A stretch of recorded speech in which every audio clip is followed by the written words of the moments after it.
آج کے محاضرے میں ہم جانیں گے فہم شریعت کے لیے قرآن و سنت اور فقہ کی مشترکہ اہمیت، مطلب شریعت کو سمجھنے کے لیے قرآن، سنت اور فقہ کی کیا اہمیت ہے۔ آج کے محاضرے میں بہت اہم بات ہم سمجھنے جا رہے ہیں۔ بڑے طلبہ خاص طور سے اس کو دھیان سے سنیں اور اہم نکات کو نوٹ کر لیں، اہم پوائنٹس کو نوٹ کر لیں اور گھر جا کر اس محاضرے پر خلاصہ لکھیں اور دوسرے دن کلاس ٹیچر سے دستخط حاصل کر لیں۔ چھوٹے طلبہ شور بالکل نہیں کریں گے، دھیان سے سننا ہے محاضرے کو۔ آج کے محاضر ہیں مولانا ڈاکٹر صدر الحسن صاحب ندوی مدنی۔ مولانا ڈاکٹر صدر الحسن صاحب ندوی مدنی دامت برکاتہم، یہ آج کے محاضر ہیں۔ بہت ہی قیمتی محاضرہ ارشاد فرمائیں گے۔ تمام طلبہ دھیان توجہ سے اس محاضرے کو سنیں۔ آج کے محاضر تشریف لا چکے ہیں۔ ہم حضرت مولانا ڈاکٹر صدر الحسن صاحب ندوی مدنی سے درخواست کرتے ہیں کہ وہ طلبہ کو مستفید فرمائیں۔ الحمدللہ رب العالمین والصلاة والسلام علی محمد بن عبداللہ الامین وعلی آلہ وصحبہ اجمعین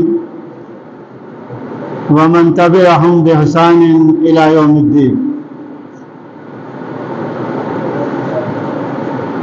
جامعہ اسلامیہ کاشف العلوم اورنگ آباد کے تحت شعبہ عصری کے تمام اساتذہ اور طلبہ مبارکباد کے مستحق ہیں کہ وہ اس عظیم ادارے سے وابستہ ہیں، اور اس ادارے نے دینی تعلیم کے ساتھ ساتھ عصری تعلیم اور عصری تعلیم کے ساتھ ساتھ دینی تعلیم کا بھی نظم کیا ہے، جو ایک خوش آئند بات ہے۔ اور وہ طلبہ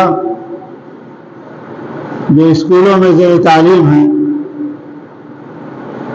اور دینی تعلیم کے لیے ان کے پاس مواقع نہیں ہیں، یہ اللہ کا فضل اور جامعہ اسلامیہ کاشف العلوم کے ذمہ داروں کا احساس ہے، جس کے نتیجے میں یہ ادارہ ایک لمبے عرصے سے اپنے فرائض انجام دے رہا ہے۔ آج جس موضوع پر گفتگو کے لیے میں آپ کے سامنے یہاں موجود ہوں، اس کا موضوع ہے قرآن، حدیث اور فقہ کا باہمی ربط۔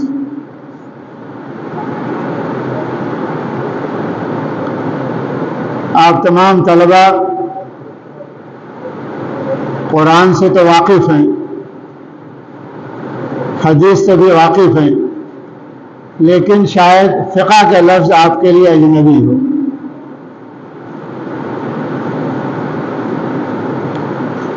مثال کے طور پر اگر میں آپ سے پوچھوں کہ قرآن پاک میں وہ کون سی آیت ہے جس میں وضو کا حکم دیا گیا ہے، یاد ہے آپ لوگوں کو؟ کون سی آیت ہے جس میں وضو کا حکم دیا گیا ہے؟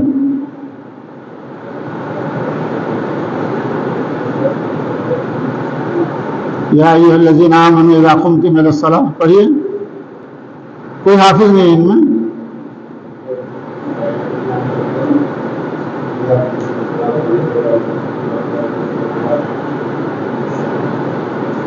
ہاں، قرآن پاک میں یا ایھا الذین آمنوا اذا قمتم الی الصلاۃ، اے مسلمانوں جب تم نماز کا ارادہ کرو تو کیا کرو؟ سب سے پہلے کیا کرو؟ اپنے چہروں کو دھو، اس کے بعد ہاتھ کو، اس کے بعد سر کا مسح کرو، اور اس کے بعد پیر دھو، وضو مکمل ہو گیا۔ لیکن اگر کوئی شخص آپ سے پوچھے کہ وضو کا طریقہ کیا ہے، وضو ہم کس طرح کریں. اور وہ شخص آپ سے یہ کہے کہ ہمیں قرآن پاک میں بتاؤ کہ وضو کا طریقہ اللہ تبارک و تعالیٰ نے کیا بتایا ہے، ہم کہاں بیٹھیں، کون سا پانی استعمال کریں، وضو کا آغاز کس طرح کریں، وضو کی ابتدا کس طرح کریں، وضو کرنے کے بعد جب ہم وضو سے فارغ ہوں تو کون سی دعا پڑھیں. تو آپ یہ کہیں گے کہ یہ بات قرآن پاک میں لکھی ہوئی نہیں ہے. اسی لیے ہمیں ضرورت ہے کس چیز کی، حدیث کی. قرآن پاک میں اللہ تبارک و تعالیٰ نے وضو کا حکم دیا، ایک عام بات فرمائی، اور حضور اکرم صلی اللہ علیہ وسلم نے وضو کر کے صحابہ کرام کے سامنے اس کا طریقہ بتایا. اللہ کے رسول نے پانی منگوایا، بیٹھے، کلی کی، ناک میں پانی ڈالا، چہرہ دھویا، ہاتھ دھویا، سر کا مسح کیا، پیر دھویا، اور پھر اللہ کے رسول نے دعا پڑھی. تو اللہ کے رسول نے عملی طور پر پریکٹیکل وضو کا طریقہ کس کو بتایا؟ صحابہ کرام کو. صحابہ کرام بیٹھے ہوئے تھے جیسے آپ لوگ اس وقت بیٹھے ہوئے ہیں، تو اللہ کے رسول نے صحابہ کرام کو بتایا کہ جس وضو کا حکم قرآن پاک میں اللہ تبارک تعالیٰ نے دیا ہے، وہ وضو میں تمہارے سامنے عملی طور پر کر کے دکھلا رہا ہوں. اس کو کیا کہتے ہیں؟ حدیث. اس کو کیا کہتے ہیں؟ سنت. حضور اکرم صلی اللہ علیہ وسلم کا بتایا ہوا طریقہ. تو قرآن پاک میں اللہ تبارک تعالیٰ نے احکام دیے، اور حضور اکرم صلی اللہ علیہ وسلم نے اس کو عملی طور پر کر کے صحابہ کرام کے سامنے دکھلایا. مثال کے طور پر یہ حج کا زمانہ ہے، شوال کی پہلی تاریخ سے حج کا زمانہ شروع ہو جاتا ہے. احرام آپ باندھ سکتے ہیں یکم شوال سے. اللہ تبارک تعالیٰ نے قرآن پاک میں حکم دیا، للہ علی الناس حج البیت من استطاع الیہ سبیلا، کہ جو شخص ہمارے گھر تک، خانہ کعبہ تک، مکہ مکرمہ تک آنے کی طاقت رکھتا ہو، اس کے لیے ضروری ہے کہ وہ حج کرے. یہ اللہ تبارک تعالیٰ کا حکم ہے کس چیز میں؟ قرآن پاک میں. قرآن پاک میں اللہ تبارک تعالیٰ نے حکم دیا کہ حج کرو. لیکن حج کس طرح کریں؟ حج کا طریقہ کیا ہے؟ احرام ہم کم باندھیں، احرام کی چادر کیسی ہونی چاہیے، عورتوں کے احرام کا طریقہ کیا ہے باندھنے کا، مردوں کے احرام باندھنے کا طریقہ کیا ہے، احرام کی ابتدا کس طرح ہوگی، ہم مزدلفہ کب جائیں گے، منی کب جائیں گے، عرفات میدان میں کب جائیں گے، طواف کب کریں گے. یہ تمام باتیں قرآن پاک میں موجود نہیں ہیں. پھر ہم حج کس طرح کریں گے؟ اس لیے ضرورت پڑی سنت کی، حدیث کی. حضور اکرم صلی اللہ علیہ وسلم نے حج کیا، احرام باندھا، عرفات گئے، مزدلفہ گئے.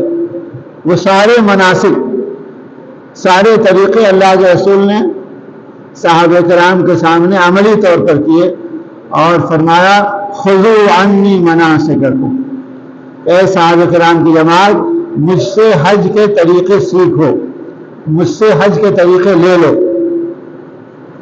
پھر ان صحابہ کرام نے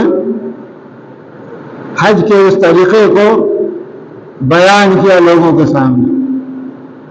پھر بعد میں جب محدثین آئے تو انہوں نے ان طریقوں کو کتاب کی شکل میں جمع کر دیا، جس کو ہم بخاری شریف کہتے ہیں، مسلم شریف کہتے ہیں، ابو داؤد شریف کہتے ہیں، موطا شریف کہتے ہیں، ابن ماجہ کہتے ہیں، سنن ترمذی کہتے ہیں.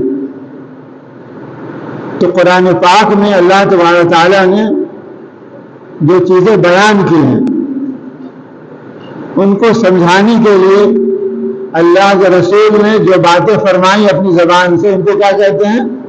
حدیث کہتے ہیں۔ سورہ بقرہ کی ابتدا کس آیت سے ہوتی ہے؟ پڑھیے سورہ بقرہ کی ابتدا پڑھیے، الف لام میم ذالک الکتاب لا ریب فیہ، الف لام میم۔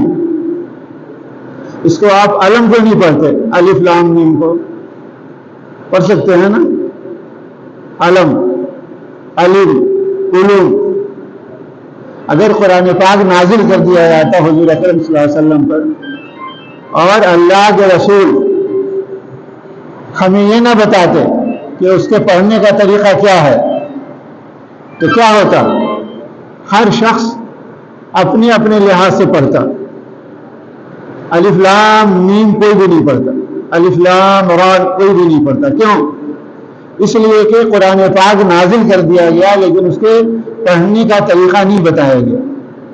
اسی لیے ضرورت پڑی حدیث کی، نبی کی، سنت کی، کہ حضور اکرم صلی اللہ علیہ وسلم نے قرآن پاک کی تلاوت کی، یتلو علیہم آیاتی۔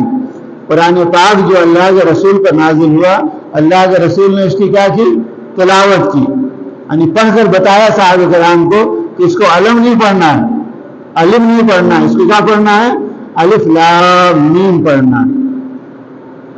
اسی لیے دنیا کی کوئی بھی زبان ہو، اردو ہو، عربی ہو، ہندی ہو، مراٹھی ہو، انگریزی ہو، دنیا کی کوئی بھی زبان ہو، اگر استاد آپ کو پڑھ کر نہ بتائے تو آپ صحیح نہیں پڑھ سکتے۔ جیسے محبت کا لفظ ہے، اگر استاد یہ نہ بتائے کہ یہ لفظ محبت ہے تو آپ محبت بھی پڑھ سکتے ہیں، محبت بھی پڑھ سکتے ہیں، اس لفظ کو کسی بھی طرح پڑھ سکتے ہیں، لیکن اس کی صحیح ادائیگی اسی وقت ہوگی جب آپ کسی استاد سے سنیں اور وہ استاد صحیح طور پر آپ کو بتائے۔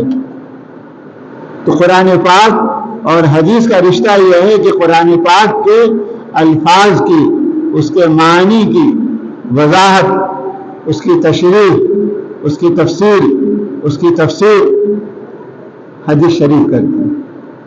اسی لیے دونوں میں باہمی ربط ہے۔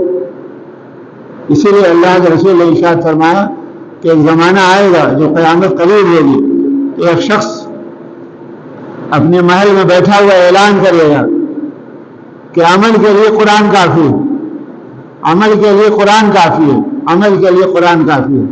تو اللہ کے رسول نے فرمایا کہ وہ شخص جھوٹا ہو، عمل کے لیے صرف قرآن کافی نہیں ہے۔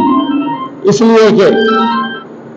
لیے کہ جب تک آپ اللہ کے رسول کی حدیث نہ پڑھیں، قرآن پاک کے احکام پر عمل کرنا آپ کے لیے ممکن نہیں ہے۔ نماز، اللہ نے فرمایا اقیم الصلاۃ، نماز قائم کرو، لیکن قرآن پاک میں ظہر کی نماز، فجر کی نماز، عصر، مغرب، عشاء کا ذکر نہیں ہے۔ فجر میں کتنی رکعتیں اس کا تذکرہ نہیں ہے، ظہر میں کتنی رکعت اس کا تذکرہ نہیں ہے، نہ سنتوں کا تذکرہ ہے۔ تو کسی بھی نماز اور اس کی رکعت کا، سنتوں کا، وتر کا تذکرہ نہیں۔ تو اگر کوئی شخص یہ کہے کہ عمل کے لیے، زندگی گزارنے کے لیے، زندگی کی کامیابی کے لیے قرآن کافی ہے، تو اس کا یہ کہنا صحیح نہیں ہوگا۔ آپ اس سے پوچھئے کہ ہم نماز کس طرح پڑھیں، فجر کی نماز میں کتنی رکعتیں ہوں گی، ظہر کی نماز میں کتنی رکعتیں ہوں گی، عصر کی نماز میں کتنی رکعتیں ہوں گی؟ تو اللہ کے رسول کو اللہ نے حضرت جبرائیل کے واسطے سے قرآن پاک کے اس حکم پر عمل کرنے کا طریقہ سکھلایا۔ حضرت جبرائیل آئے، انہوں نے فجر کی نماز کا طریقہ، ظہر کی نماز کا طریقہ، عصر کی نماز کا طریقہ، اور اس کے ساتھ ساتھ اوقات بھی بتائے کہ فجر کا وقت یہ ہوگا، ظہر کا وقت یہ ہوگا، عصر کا وقت یہ ہوگا، مغرب کا وقت یہ ہوگا، عشاء کا وقت یہ ہوگا۔ تو حدیث اس لیے ضروری ہے کہ اللہ کے رسول نے قرآن پاک کے احکام کو کھول کھول کر وضاحت کے ساتھ، تفصیل کے ساتھ ہمیں بیان کیا ہے۔ تو ہمارے لیے ضروری ہے کہ قرآن پاک پر بھی عمل کریں، اور قرآن پاک پر عمل کرنے کے لیے ہمارے لیے کیا ضروری ہے؟ حدیث۔ حدیث کیا ہے؟ کہ اللہ کے رسول نے اپنی زبان سے یہ بات کہی، وہ حدیث ہے۔ اللہ کے رسول نے عملی طور پر جو وضو کیا، نماز پڑھی، حج کیا، یہ بھی حدیث ہے۔ اللہ کے رسول کے سامنے کوئی بات کہی گئی، کوئی عمل کیا گیا اور آپ خاموش رہے، یہ بھی حدیث ہے۔ تو گویا کہ اللہ تبارک و تعالیٰ نے اپنے نبی کو اسی لیے بھیجا کہ جو قرآن، جو قیامت تک کے لیے ہدایت کی کتاب ہے، اس کی وضاحت آپ کریں۔ یتلو علیہم آیاتی، اور فرمایا وَيُعَلِّمُهُمُ الْكِتَابَ، کتاب سکھلاتے تھے، بتاتے تھے کہ قرآن پاک میں جو لکھا ہوا ہے اس کا مطلب یہ ہے۔ تو قرآن اور حدیث کا باہمی رشتہ، باہمی ربط یہ ہے کہ اللہ کے رسول کی حدیث، جس کو ہم سنت بھی کہتے ہیں، جس کو ہم خبر بھی کہتے ہیں، یہ اللہ کے رسول کی حدیث قرآن پاک کے احکام کی وضاحت کرتی ہے۔ اب جب یہ دو باتیں آپ کو معلوم ہوگی تو فقہ کیا ہے؟ فقہ یہ ہے کہ قرآن اور حدیث میں جو باتیں لکھی ہوئی ہیں ان کو آسان طریقے سے بیان کر دیں۔ مثال کے طور پر شہر میں پینے کے لیے پانی آتا ہے، کہاں سے آتا ہے؟ اورنگ آباد شہر میں پانی پینے کے لیے جو آتا ہے کہاں سے آتا ہے؟ ڈیم سے آتا ہے۔ کہاں ہے ڈیم؟ پیٹھن میں۔ اگر آپ کو ایک گلاس پانی کی ضرورت ہو پینے کے لیے اور آپ سے کہا جائے کہ آپ پیٹھن جائیے اور ایک گلاس پانی وہاں سے لیجیے اور پیجیے، آپ کے لیے جانا ممکن ہوگا؟ ممکن نہیں ہوگا۔ تو ڈیم سے پانی کہاں آتا ہے؟ ڈائریکٹ آپ کے نل میں آتا ہے یا کہیں حوض میں جمع ہوتا ہے؟ ٹینک میں، ٹینک میں جمع ہوتا ہے، شاہگنج میں بڑا سا ٹینک بنا وہاں جمع ہوتا ہے۔ پھر اس ٹینک کے ذریعے پانی آتا ہے آپ کے نل میں، آپ گئے نل کھولا، آپ نے ایک گلاس پانی بھر لیا۔ تو قرآن پاک یہ پیٹھن کا ڈیم ہے، اور حدیث کیا ہے؟ یہ ٹینک ہے شاہگنج، اور فقہ کیا ہے؟ یہ آپ کے گھر کا نل ہے۔ تو فقہ کے ذریعے کہ آپ کو آسانی سے مسئلہ معلوم ہو جاتا ہے۔ آپ سے کسی نے کہا کہ غسل میں کتنے فرض ہیں، آپ نے فقہ کی کتاب کھولی، اس میں لکھا ہوگا غسل میں اتنے فرض ہیں، وضو کے کتنے فرائض ہیں لکھا ہوا ہے۔ آپ سے کسی نے پوچھا کہ عشاء کی نماز میں کتنی سنتیں ہیں، کتنے فرض ہیں، کتنی نفل ہیں، وضو کی نماز کا طریقہ کیا ہے، آپ نے فقہ کی کوئی بھی کتاب کھولی فوراً بتا دی۔ اگر یہی آپ قرآن پاک میں ڈھونڈنا چاہیں تو آپ کی دشواری ہوگی، حضور اکرم صلی اللہ علیہ وسلم کی حدیث میں ڈھونڈنا چاہیں تو دشواری ہوگی۔ تو رشتہ جب بہت بڑا ہو اس میں دشواری ہوتی ہے۔ مثال کے طور پر ہم سب کس کی اولاد ہیں؟ کس کی اولاد ہیں ہم سب؟ نہیں معلوم آپ لوگوں کو؟ آدم کی اولاد۔ آپ گئے کسی دوست سے ملنے کے لیے، آپ نے دروازہ کھٹکھٹایا، اس نے پوچھا کون؟ آپ نے کہا آدم کی اولاد۔ یہ سچ ہے یا جھوٹ ہے؟ یہ سچ ہے، اس لیے کہ ہم سب آدم کی اولاد ہیں، لیکن وہ آپ کو نہیں پہچان سکے گا۔ کیوں؟ اس لیے کہ آپ نے بہت بڑے رشتے کا تذکرہ کر دیا، اس رشتے میں پوری دنیا آ گئی۔ اس سے چھوٹا رشتہ ہے مسلمان کا ہونا۔ اس نے پوچھا کون؟ آپ نے کہا میں مسلمان ہوں، تو پوری دنیا کے مسلمان اس میں آ گئے، وہ پھر بھی آپ کو نہیں سمجھ سکے۔ اور آپ نے سب سے چھوٹا رشتہ بتایا کہ میں فلاں کا بیٹا ہوں، فوراً پہچان جائے کہ فلاں کا بیٹا ہوں، یہ فقہ ہے، اور میں مسلمان ہوں، یہ حدیث ہے، اور میں آدم کی اولاد ہوں، یہ کیا ہے؟ قرآن۔ قرآن بہت بڑا رشتہ ہے، حدیث اس سے چھوٹا، اور فقہ اس سے چھوٹا۔ تو عام طلبہ کے لیے، عام طالب علموں کے لیے یہ سب سے چھوٹا رشتہ ہو، اس کے ذریعے کسی چیز کا حاصل کرنا اور اس کے ذریعے اپنی شناخت کو ظاہر کرنا آسان ہو جاتا ہے۔ اسی لیے فقہ حدیث اور قرآن سے کوئی الگ چیز نہیں ہے، ہماری اور آسانی، آپ کی آسانی کے لیے جیسے حکومت نے نل بنوایا اور ہر گھر تک نل پہنچا دیا، ہمیں کتنی آسانی ہو جاتی ہے۔ تو اسی طرح علماء کرام نے قرآن پاک اور حدیث سے جو مسائل نکالے ان کو آسان زبان میں فقہ کی کتاب میں جمع کریں. آپ جب بڑے ہوں گے تو پڑھیں گے فقہ کی چھوٹی کتاب الفقہ المیسر پڑھیں گے، پھر اس سے کے بعد قدوری پڑھیں گے، پھر ہدایہ پڑھیں گے اور بڑی بڑی کتابیں پڑھیں گے. تو فقہ کو بعض لوگ یہ کہتے ہیں کہ یہ تو ایک نئی چیز ہے، قرآن اور حدیث ہمارے لیے کافی ہے. قرآن حدیث یقیناً کافی ہے، لیکن فقہ میں قرآن اور حدیث ہی کے مسائل ہیں جو عام انسانوں کے لیے، جو عام مسلمانوں کے لیے کھول کھول کر بیان کر دیے گئے، اور جس کے لیے ہمیں بہت زیادہ علم کی ضرورت نہیں ہے. قرآن پاک کو حاصل کرنے کے لیے، حدیث کا علم حاصل کرنے کے لیے آپ کو بہت زیادہ تگودو کرنی پڑتی ہے، محنت کرنی پڑتی ہے. لیکن اس کے مقابلے میں فقہ کے لیے بھی آپ کو محنت کرنی ہے، لیکن اس کے لیے بہت زیادہ محنت نہیں کرنی. آپ نے فقہ میں دیکھا باب الوضو، باب الصلاۃ، باب الزکات. آپ کو زکات کے جتنے بھی مسائل ہیں باب الزکات میں مل گئے. نماز کے جتنے بھی مسائل ہیں آپ کو باب الصلاۃ میں مل گئے. باب الکسوف، سورج گرہن کے جتنے بھی مسائل ہیں آپ کو اس باب میں مل گئے. باب الخسوف، چاند گرہن کے جتنے بھی مسائل ہیں آپ کو اس باب میں مل گئے. تو فقہ کی کتابوں میں ہمارے علماء نے محنت کے بعد اور جستجو کے بعد ہماری اور آپ کی آسانی کے لیے اس کو کیا کیا ہے، یکجا کر دیا. اسی لیے آپ چھوٹی چھوٹی جو کتابیں پڑھتے ہیں اور چھوٹے چھوٹے بچے جو سناتے ہیں عام جلسوں میں، وضو میں اتنے فرائض ہیں، غسل میں اتنے فرائض ہیں، ان کو آسانی ہو جاتی ہے. اور اس آسانی کے ساتھ جب کوئی شخص ان سے پوچھتا ہے، آپ کو دلیل معلوم نہیں ہوتی کہ نماز میں اتنے فرائض ہیں، اس کی دلیل کیا ہے آپ کو معلوم نہیں ہے. اس کے دلیل قرآن اور حدیث میں موجود ہے، لیکن آپ کو مسئلہ معلوم ہو جاتا ہے، حکم معلوم ہو جاتا ہے. تو یہ ہمارے علماء نے، ہزاروں علماء گزرے ہیں. حضور اکرم صلی اللہ علیہ وسلم کی وفات کے بعد سے لے کر آج تک اس 1400-1500 سال میں ہزاروں علماء گزرے ہیں جنہوں نے قرآن اور حدیث کی روشنی میں فقہ مرتب کی. فقہ کیا ہے؟ کوئی آپ سے پوچھے فقہ کیا ہے تو آپ کہیں کہ یہ احکام کا مجموعہ ہے. کسی کا مجموعہ ہے؟ احکام کا.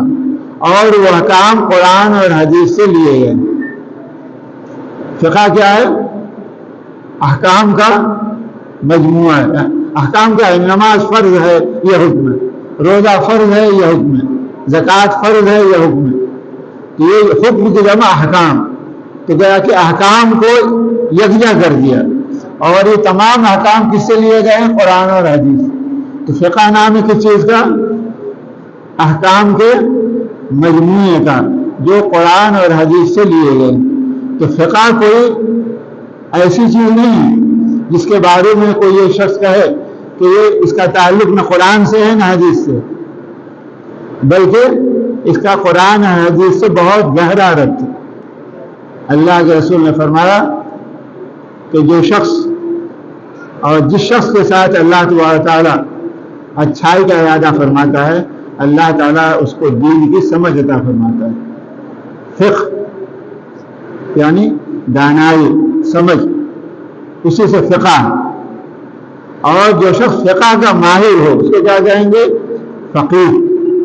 جو حدیث کا ماہر اس کو کیا کہیں گے؟ محدث.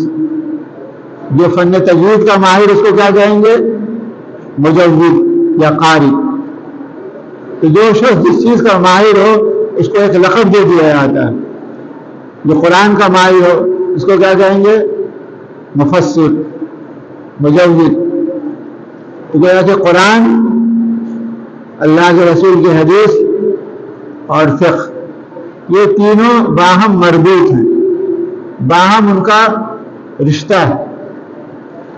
اور یہ فقہ ایسا نہیں کہ بعد کے زمانے میں کسی مسلمان نے کسی نے ایجاد کیا، بلکہ اللہ کے رسول کے زمانے میں بھی یہ علم موجود تھا. اللہ کے رسول کے زمانے میں بھی حدیث موجود تھی، اور اللہ کے رسول کے زمانے میں بھی قرآن موجود تھا. لیکن اس کو باقاعدہ فن کی حیثیت سے بعد کے علماء نے مرتب کیا. جیسے آپ تجوید پڑھتے ہیں تو کوئی شخص یہ کہنے لگے کہ بعد کے زمانے میں کتاب لکھی گئی فن تجوید کی، کتاب ضرور بعد میں لکھی گئی ہے، لیکن یہ تجوید کا فن ایسا ہے، آپ جب جائیں گے انشاءاللہ حج کرنے کے لیے، عمرہ کرنے کے لیے، تو وہاں کے چھوٹے چھوٹے بچے وہ تجوید سیکھتے نہیں جو عرب ہیں، وہ پیدائشی طور پر تجوید کے ساتھ بولتے ہیں، وہ احمد نہیں کہیں گے، کیا کہیں گے؟ احمد۔ وہ جب باہم کھیلتے ہیں، ہم لوگ ہماری وہیں تعلیم ہوئی ہے 4 سال، تو جب وہ کھیلتے ہیں ایک دوسرے کے ساتھ مذاق کرتے ہیں تو احمد کہتے ہیں، اس لیے کہ ان کی پیدائش عرب میں ہوئی ہے اور ان کے جو مخارج ہیں وہ اسی لحاظ سے ہیں جس لحاظ سے عرب اسے بولتے ہیں۔ لیکن جب اسلام پھیلنے لگا دنیا کے ان علاقوں میں جہاں کی زبان عربی نہیں تھی، جہاں کی زبان عجمی تھی، کہیں کی زبان فارسی تھی، کہیں کی زبان ترکی تھی اور مختلف زبانیں تھیں، کہ بعد کے علماء نے ان کے قواعد مرتب کر دی، اور وہ قواعد بھی انہوں نے اپنے جی سے مرتب نہیں کی۔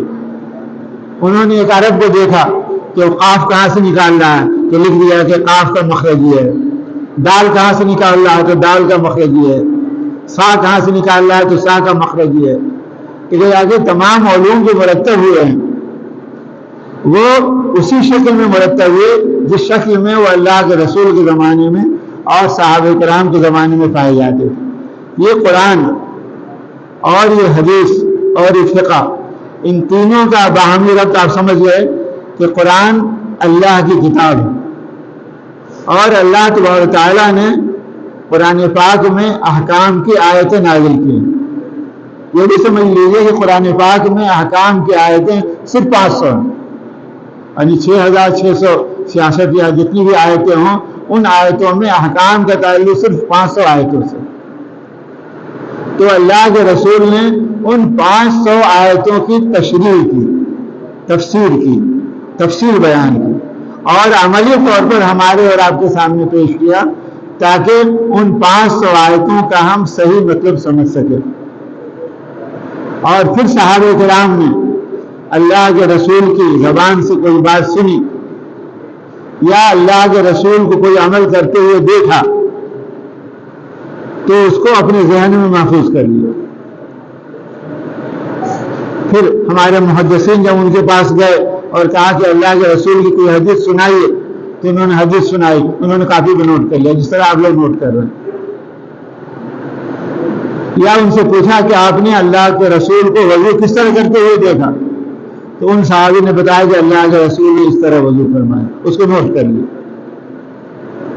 یہی ساری چیزیں جب یکجا ہو گئی تو ہم نے کہا کہ یہ حدیث کا مجموعہ ہے، یہ بخاری شریف۔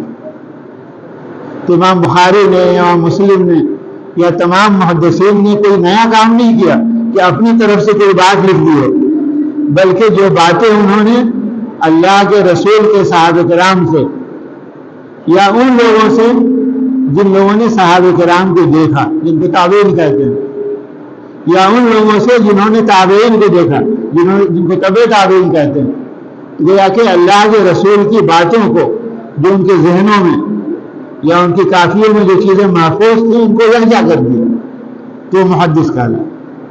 آج آپ طالب علم ہیں، آئندہ انشاءاللہ تعالی آپ عالم بنیں گے، حافظ بنیں گے، مفسر بنیں گے، محدث بنیں گے۔ کس طرح؟ جس طرح آج آپ لکھ رہے ہیں کل آپ یہاں ہوں گے اور آپ طلباء کے سامنے قرآن کے بارے میں، حدیث کے بارے میں، فقہ کے بارے میں، تفسیر کے بارے میں بیان کر رہے ہوں گے۔ تو آج کا جو طالب علم ہے کل کا کیا بننے والا ہے؟ استاد بننے والا ہے۔ اور اس ادارے کی کوششیں یہی ہیں کہ آپ ان علوم کو جو ہمیں اپنے اساتذہ سے ملا، میں نے بھی یا اپنے مولانا فضل الرحیم صاحب نے بھی اپنے اساتذہ سے سنا، اپنے اساتذہ سے سیکھا، اور وہ ان علوم کو آپ تک منتقل کر رہے ہیں۔ ایک واقعہ یاد آیا جس پر میں اپنی بات ختم کروں گا کہ ایران میں ایک بڑا بادشاہ گزرا، بہت انصاف بادشاہ۔ وہ اپنی رعایا کے حالات کو معلوم کرنے کے لیے شہر میں گھومتا تھا کہ ہماری رعایا کیا کر رہی ہے، اور اس کا طریقہ یہ تھا کہ اگر اپنے رعایا کے کسی عمل سے خوش ہو گیا تو کہتا تھا زہ کا معنی ہوتا ہے فارسی زبان میں شاباش، بہت خوب۔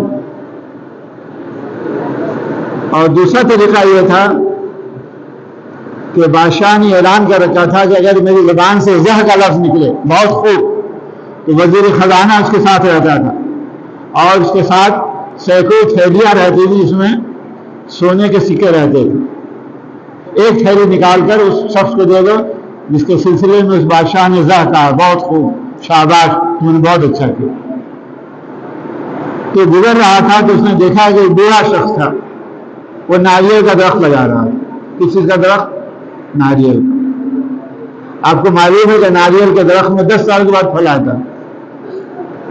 تو بادشاہ نے اس بوڑھے شخص سے کہا کہ میاں تم بوڑھے ہو چکے ہو، آج کل کے مہمان ہو، اور تم ناریل کا درخت لگا رہے ہو۔ تو اس بوڑھے شخص نے بادشاہ کو جواب دیا، بادشاہ سلامت، ہم سے پہلے والوں نے درخت لگایا تو ہم نے کھایا، اور میں لگا رہا ہوں تاکہ میرے بعد والے کھائیں۔ تو بادشاہ نے کہا زہ، بہت خوب۔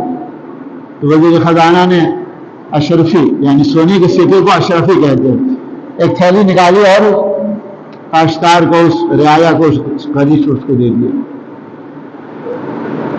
جب وہ تھیلی لے چکا تو اس نے کہا بادشاہ سلامت، آپ تو ابھی فرما رہے تھے کہ تمہارا درخت 10 سال کے بعد پھل رہا ہے، میرا درخت تو ابھی پھل رہا ہے۔ تو بادشاہ نے کہا زہ، بہت خوب، شاباش۔ تو وزیر خزانہ نے ایک تھیلی اور نکالی اور اس غریب کے حوالے کر دی۔ تھیلی لینے کے بعد وہ بوڑھے شخص نے کہا بادشاہ سلامت، عام طور پر درخت سال میں ایک دفعہ پھل دیتا ہے، میرے درخت نے تو چند لمحات میں دو بار پھل دے دی۔ تو بادشاہ نے کہا زہ، بہت خوب۔ وزیر خزانہ نے تیسری تھیلی نکالی اور کس کے حوالے کر دیا؟ اس غریب کے حوالے کر دیا، اور اس کے بعد بادشاہ نے کہا یہاں سے روانہ ہو جاؤ ورنہ ساری تھیلیاں یہیں خالی ہو جائیں گی۔ تو وہ علوم جو آپ کو دیے گئے آپ کے اساتذہ نے یا میں نے جو کچھ اپنے اساتذہ سے سیکھا، میں وہ علم آپ تک پہنچا رہا ہوں، اور آپ یہاں تعلیم حاصل کرنے کے بعد ان علوم کو اپنے ذہن میں، اپنے دماغ میں، اپنے دل میں بیٹھائیں گے، اور پھر آپ عالم بنیں گے، آپ محدث اور مفسر بنیں گے، معلم بنیں گے، اور کل آپ اپنے طلباء کے سامنے ان چیزوں کو بیان کریں گے۔ اس لیے آپ اپنی حیثیت کو سمجھیے کہ آپ معمولی آدمی نہیں ہیں، آپ کو کسی عظیم مقصد کے لیے، بڑے مقصد کے لیے، بڑے کام کے لیے تیار کیا جا رہا ہے۔ آج آپ مسجد میں ہیں، کل آپ میدان میں ہوں گے، کھیل کے میدان میں نہیں بلکہ عملی میدان میں ہوں گے، اور بڑے بڑے جلسے ہو رہے ہوں گے، اور وہاں آپ سے کہا جائے گا کہ آپ یہاں دین کی بات لوگوں کو بتائیے، قرآن کیا ہے بتائیے، حدیث کیا ہے بتائیے، فقہ کیا ہے بتائیے، شریعت کیا ہے بتائیے، اللہ کے رسول کا پیغام کیا ہے بتائیے، مکہ کیا ہے بتائیے، مدینہ کیا ہے بتائیے، حج کیا ہے بتائیے۔ یہ ساری چیزیں آپ کو بتانی ہوں گی، اس کے لیے آپ کو تیار کیا جا رہا ہے۔ یہ ادارہ اور یہ مسجد اور یہ شعبہ آپ کا ٹریننگ سینٹر ہے، آپ کو تربیت دی جا رہی ہے تاکہ آپ اپنے آپ کو تیار کریں، کس کے لیے؟ مستقبل کے لیے۔ تو آپ کے اوپر بہت بڑی ذمہ داری ہے۔ اللہ تبارک تعالیٰ آپ کو اس ادارے میں مزید ترقیات سے نوازے، اور اللہ تبارک تعالیٰ آپ میں سے ہر شخص کو، ہر طالب علم کو عالم بعمل بنائے، محدث اور مفسر بنائے، اور آئندہ کے لیے آپ کو اللہ تبارک تعالیٰ اس قوم کا رہبر بنائے۔ میں شعبے کا شکر گزار ہوں کہ انہوں نے آج کے اس موقع پر حدیث، قرآن اور فقہ کے سلسلے میں مجھے چند باتیں گفتگو کرنے کی موقع عنایت فرمایا۔ وآخر دعوانا ان الحمد للہ رب العالمین۔